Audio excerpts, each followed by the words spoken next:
Tua Tagovailoa missed the last 2 games due to a concussion, and his playoff status was in question. But after a recent update from Mike McDaniel, he says Tua has officially been ruled out. That was about an hour ago. The line skyrocketed up to 13, Buffalo. Yeah, Buffalo's going to crush him. Skylar Thompson. Oh, this will be terrible. This will be a blowout. It sounds like Teddy Bridgewater is going to be a backup. He has a broken finger from when he tried to make a tackle. No, this is... Well, the Buffalo... I mean, if you watch any of that Jets-Dolphins game, Colin, Skylar Thompson cannot move the football. At all. So Tyreek Hill's not 100% healthy. Ask yourself this. Now, all the people, all the media that wanted Tua protected, were you really helping him? You think inside those walls, this franchise now is all in on Tua? They're going to go get another quarterback. Well, there could be like 6 of them out there. Jimmy G. That's right. We don't know what's going on with Lamar, Carr. But all the media people, protect Tua. Were you protecting him? He wants to play. The organization now is protecting their butt. They're not going to let him play. And Tua's career, to me in Miami, you've got to go get a guy. I read that he had to pass concussion protocol through 3 different doctors. Like, the NFL is really cracking down on this, as they should. Yeah. But that makes it nearly impossible for him to come back. Well, and I've said this before, this is a very nuanced conversation. Everybody jumps out, protect Tua, protect Tua. Tua's like, hey, man, this is my career. I got one shot at this. Yeah. This is it. I couldn't stay healthy in Alabama. I can't stay healthy in Miami. Tua wants to be out there. So everybody got what they wanted, but Tua's career is probably over as a starter in this league. Nobody's going to spend money on Tua as a starter. And this kid has busted his butt since he was 12 years old. So it's a much more nuanced discussion than everybody wants to do. Protect, protect, protect. Well, you say he's done as a starter. You know he's thinking, I'm putting in the work in the offseason. I'm coming back as a starter next year. Okay, but concussions are different. I know. This is tough. This is not 1988. If Aikman gets a concussion or Steve Young, we just go, hey, we'll see you next week. Those days are over. Yeah. And concussions are what scare teams. Guys can overcome a knee injury or shoulder. Yeah. Concussions, brain damage, the league fears it, teams fear it. Yeah. What do you... I don't even know what you tell the guy. Well, if you're the Dolphins front office, like, hey, man. My this morning, how I feel bad for Tua. Because I think deep down, Tua wants to play. Yet sometimes you have to protect a player from himself. So he's going to have now, from January to August, 8 months of protection.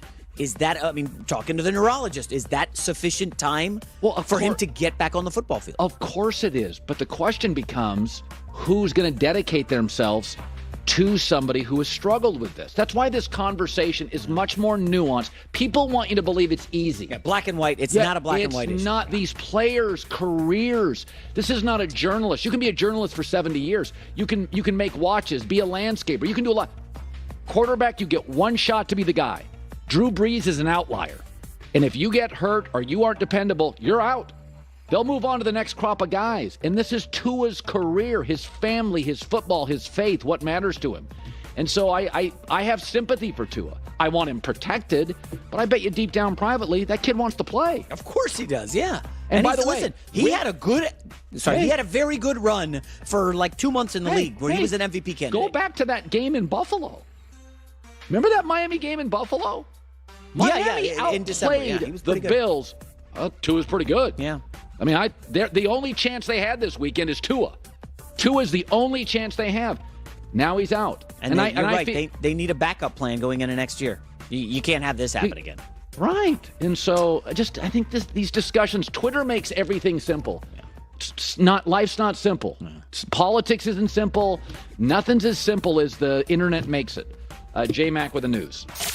Well, that's the news. And thanks for stopping by. The Herd Line News. Offense seemed to click in the final game when they qualified for the playoffs against Carolina. But the team's health continues to improve. Here's what Brady said. We have 7 days to prepare. We've got kind of the whole week. I don't know. I'm sure everyone's a little bit day-to-day right now. I'm hoping we're pretty healthy. I mean, I believe we're going to be as healthy as we've been all year, which is kind of exciting. To get some guys back that haven't been in there, and then, see if we can go play our best football. Because I even said after the game, it sucks being 8-9. You're playing against teams that have way better records, 12-5, whatever it is. But you know what? The only thing that matters is who wins that day. Yeah, Tampa is not good enough to win multiple games. Are they good enough at home to win a game against Dallas? That's the only. They're not going to win. They're not going to San Francisco. They're just not talented enough. And by the way, after they played Dallas, they're healthy now. They may not be healthy after Dallas. They get 3 guys hurt a week. I like Dallas a lot. A lot. This is the toughest game to really handicap because you see how it comes off the 3, right? It used to be Dallas was favored by 3, now 2.5. That means there's some big money on Tampa. Yeah. And I just wonder, this defense, Colin, I looked at pressure rates. Todd Bowles historically blitzes among the most in the league. Yes. He loves to do it. Well, he didn't blitz a lot this year. He fell down to 10th. But they're getting no pressure at all. So they basically need to generate pressure with blitzes, and it's still not happening.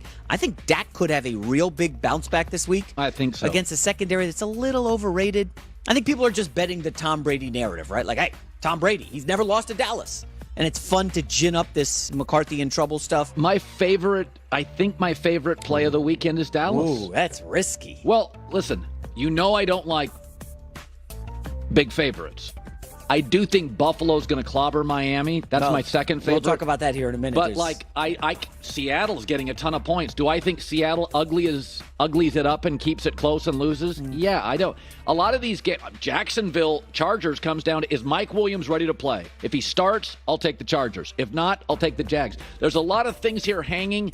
I feel like I know what the game is going to look like. Dallas and Tampa. I have a sense of what it's going to look like. Dallas is going to come in super focused after being humiliated. They're going to play really hard and really well, and at some point, this is a Tampa offense that is limited. Yeah. It just doesn't have a lot of vertical components here. That Evans-Carolina game's a total outlier. So there's 2 games this weekend. You just highlighted them. Chargers, Jags. So the Chargers got destroyed by Jacksonville at home. Now they go to Jacksonville. Dallas got destroyed 19-3, kind of embarrassed by Tampa. Now they go to Tampa. I like the team that got beaten both. I'm kind of with you on that. Yeah. Next story, we are talking about the Giants. Giants-Vikings, listen, they're in the playoffs. Brian Daboll, first-time head coach, gets into the playoffs, and their first appearance since 2016 when they lost to the Packers in the wild-card round. That was, of course, the Odell Beckham boat trip game the Giants got. I think it was 38-10 or something. Despite the lack of playoff experience on the roster, Brian Daboll does not seem worried. I've been in so many different situations. The first year that I was part of a Super Bowl, the quarterback didn't have any playoff experience there at New England. Some of the guys did, some didn't. We had some experience at Buffalo. We, lost. I think it's really what you make out of it, Jordan, is the experience probably is overrated, to be honest with you. It's how you prepare, how you practice, and ultimately how you play the game and coach the game on whatever day it is. Well, think last year. Joe Burrow, no experience, won 2 road games. Matt Stafford, never won a playoff game. I mean, we had 2 teams last year, 2 stories with quarterbacks, coaches, make long, like McVay had made a playoff run before, but Zach Taylor, we didn't know 2 years ago if he was the right coach. So Cincinnati's a great example of no experience. Coach, staff, players, anybody, and they were better on the road than at home. Well, I think they were at home against the Raiders in the first round, right? So, then they back-to-back road wins. Correct. So I'll give you 3 other quarterbacks. I keep running notes throughout the week. 3 other quarterbacks who made first-time starts last year in the playoffs. Jalen Hurts. Okay. Lost by, I think, 30. He was a kid. Kyler Murray. Arizona lost by about 30 to the Rams. Not a great team, a kid. Mac Jones. Okay, a kid. Lost by about 30. Okay. What is Daniel Jones? Is he a kid? Well, Daniel's been in this league now 4 years. You're making a lot.